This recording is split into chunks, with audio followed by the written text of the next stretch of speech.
നമസ്കാരം. മലയാളി വാർത്തയിലേക്ക് സ്വാഗതം. ഇസ്രയേൽ യുദ്ധം ഗാസയുടെ നെഞ്ചു പിളർക്കുമ്പോൾ പിന്നാലെ ഒരു നിശബ്ദ കൊലയാളിയുടെ കടന്നുവരവ്. ഇതും കൂടി താങ്ങില്ല ഗാസക്കാർ.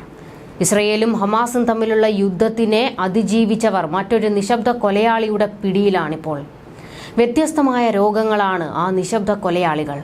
അഭയാർത്ഥി കേന്ദ്രങ്ങളിൽ ആയിരക്കണക്കിന് പേർ തിങ്ങിപ്പാർക്കുമ്പോൾ ആവശ്യത്തിന് ഭക്ഷണവും വെള്ളവും സുരക്ഷിതമായ ഇടവും ലഭിക്കാതെ ആളുകൾ രോഗത്തിനടിമപ്പെടുകയാണെന്ന റിപ്പോർട്ടുകൾ പുറത്തുവരുന്നു. ഡോക്ടർമാർക്ക് ചികിത്സിക്കാൻ ആവശ്യമായ അവശ്യ വസ്തുക്കൾക്ക് ക്ഷാമം നേരിടുന്നതിനാൽ ഗാസയിലെ ആരോഗ്യ സംവിധാനം മുഴുവൻ മുട്ടിലിഴയുകയാണെന്നാണ് വാർത്താ ഏജൻസിയായ റോയിട്ടേഴ്സ് റിപ്പോർട്ട് ചെയ്തിരിക്കുന്നത്. പകർച്ചവ്യാധികളുടെ വലിയ വ്യാപനമുണ്ടാകാനുള്ള സാധ്യത നിലനിൽക്കുന്നതായി ഗാസയിൽ പ്രവർത്തിക്കുന്ന ഡോക്ടർമാരും സന്നദ്ധ പ്രവർത്തകരും വാർത്താ ഏജൻസിയോട് പ്രതികരിച്ചു.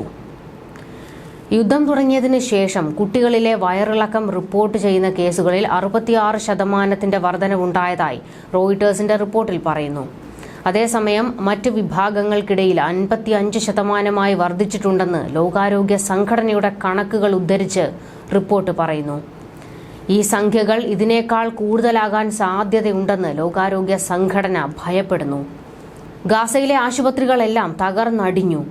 രോഗം മൂർച്ഛിച്ചാൽ രോഗികളെ എവിടെ കൊണ്ടുപോയി ചികിത്സിക്കും? ജനങ്ങളുടെ ജീവൻ എങ്ങനെ രക്ഷിക്കും? ഉയർന്നിരിക്കുന്നത് വലിയ പ്രതിസന്ധിയാണ്. പകർച്ചവ്യാധികൾ പൊട്ടിപ്പുറപ്പെടൽ തുടങ്ങിക്കഴിഞ്ഞു.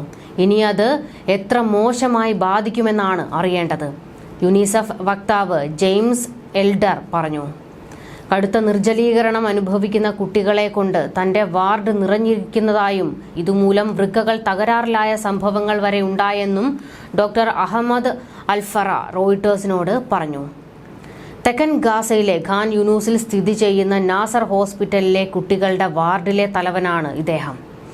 കഴിഞ്ഞ 14 ദിവസത്തിനിടെ ഹെപ്പറ്റൈറ്റിസ് എ പിടിപെട്ട 15 മുതൽ 30 കേസുകൾ വരെ ഉണ്ടായിട്ടുണ്ടെന്ന് അദ്ദേഹം പറഞ്ഞു. വൈറസുകളുടെ ഇൻക്യുബേഷൻ കാലം 3 ആഴ്ച മുതൽ 1 മാസം വരെയാണ്. അതിനാൽ 1 മാസത്തിന് ശേഷം ഹെപ്പറ്റൈറ്റിസ് എയുടെ വളരെ വലിയൊരു പൊട്ടിത്തെറി ഉണ്ടാകാനുള്ള സാധ്യതയുണ്ട്, അദ്ദേഹം വ്യക്തമാക്കി. ഗാസ മുനമ്പിലെ 36 ആശുപത്രികളിൽ 21 എണ്ണവും അടച്ചുപൂട്ടിയിരിക്കുകയാണ്. 11 എണ്ണം ഭാഗികമായി പ്രവർത്തിക്കുമ്പോൾ 4 എണ്ണം ചെറിയ തോതിൽ മാത്രമാണ് പ്രവർത്തിക്കുന്നതെന്ന് റിപ്പോർട്ടുകൾ പറയുന്നു. പ്രധാനപ്പെട്ട ഒരു കാര്യം ഗാസയിലുടനീളം ഛർദി പോലുള്ള പകർച്ചവ്യാധി പടരുന്നു എന്നതാണ്. മറ്റൊന്ന്, ആ പകർച്ചവ്യാധികളെ നേരിടാൻ ആരോഗ്യ മന്ത്രാലയത്തിനോ മാനുഷിക സംഘടനകൾക്കോ കഴിയില്ല എന്നതാണ്. ഗാസയിലെ IMFന്റെ എമർജൻസി മെഡിക്കൽ കോർഡിനേറ്ററായ മേരി ഓറെ പിയറോട്ട് പറഞ്ഞതാണ് ഈ വാക്കുകൾ.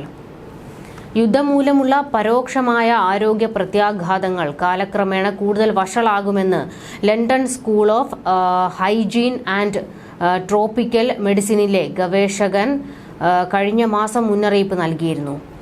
ഭക്ഷണവും പരിചരണവും ലഭിക്കാത്തതും അമ്മമാർക്ക് ആവശ്യത്തിന് പോഷകാഹാരം ലഭിക്കാത്തതും നിമിത്തം നവജാത ശിശുക്കളിലെ പോഷകാഹാരക്കുറവ് റിപ്പോർട്ട് ചെയ്യുന്നത് വർദ്ധിക്കുമെന്നും അവർ മുന്നറിയിപ്പ് നൽകി.